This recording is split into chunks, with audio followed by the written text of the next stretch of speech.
What is spirituality? Spirituality is something natural selection likes. The body is hardwired for it. Spirituality is something that people become increasingly restless for as their more basic needs get met. Spiritual experience is analogous to how the posterior superior parietal lobe of the brain orients people in physical space. Spiritual experience, mediated by that very same part of the brain, orients people in ultimate space. And the experience is that of oneness, accompanied by feelings of bliss and love and peace and compassion. Spirituality as a term is ambiguous. Sometimes it is used to name the oneness experience. Other times it is used to name the process that you go through to get to that experience, or the process of dissolving the blocks that prevent the experience from happening. And that is what we're going to turn to right now. Spirituality as process, the part we sang about earlier.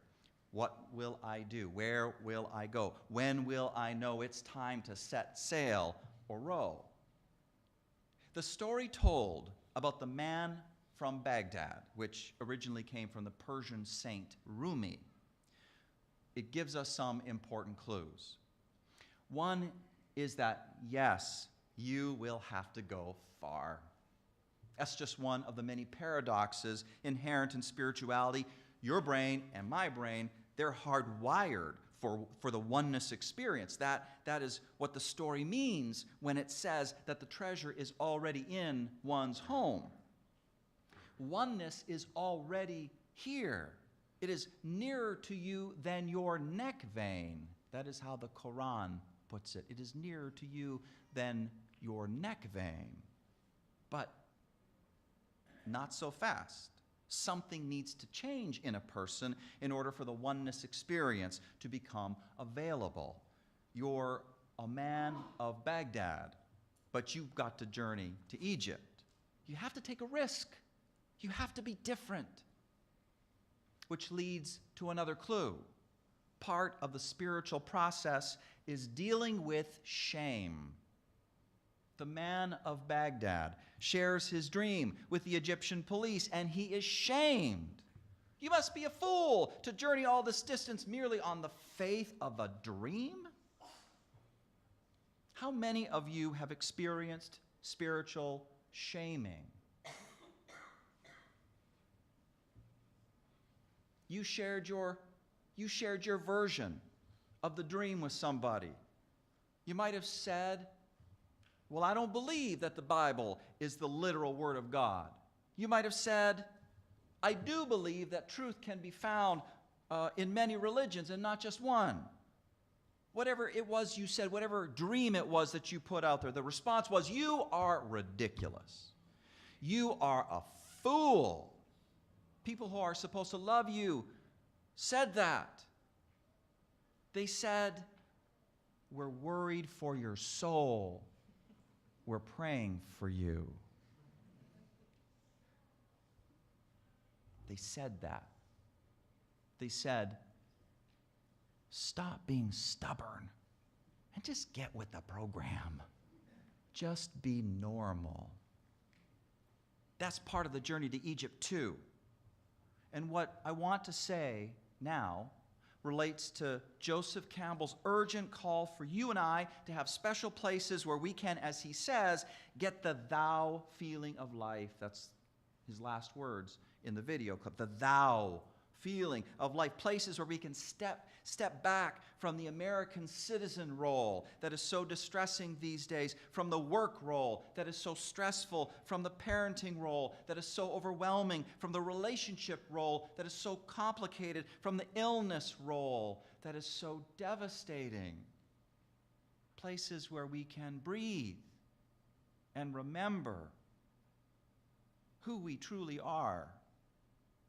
We are spiritual beings having a human experience.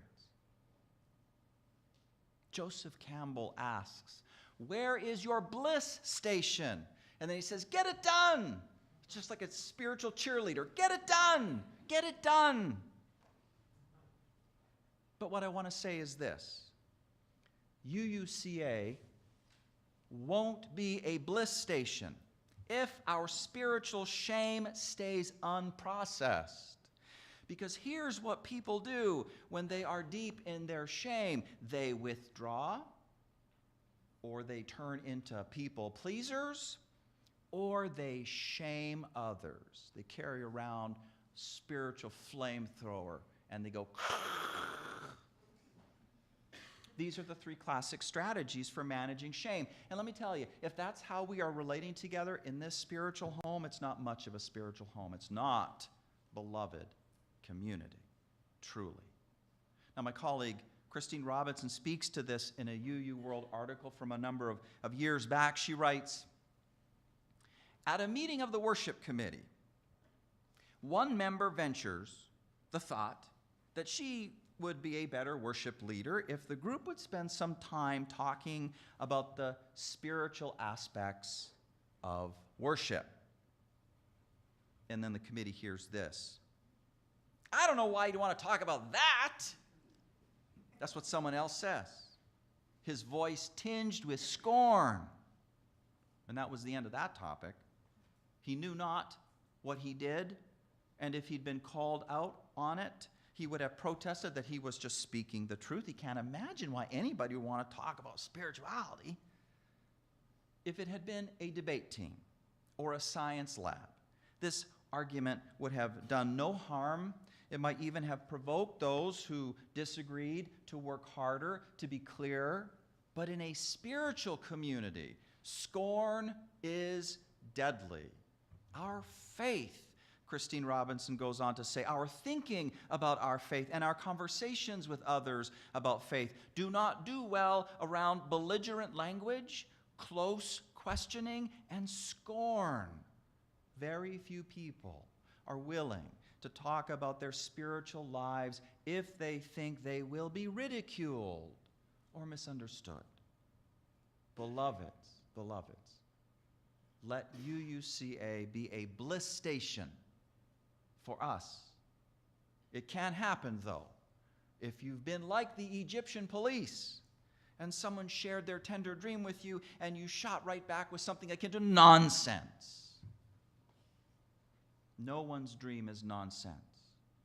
The dream rises up from the depths of the soul. Let all dreams be welcome here. What is spirituality? It is a quest that takes you far away from home. It is a quest where your tender heart gets shamed. It gets stomped on. And so part of the quest requires healing that shame so you can trust your dream. It is a quest that brings you right back where you started from, which is where the treasure has always been, but you can receive it now. The quest has opened you up. You are ready. It is a quest that inspires story after story. And I will close with this story from the Hasidic tradition of Judaism. A disciple asks the rabbi, why does Torah tell us to place these words upon your hearts? Why does it not tell us to place these holy words in our hearts?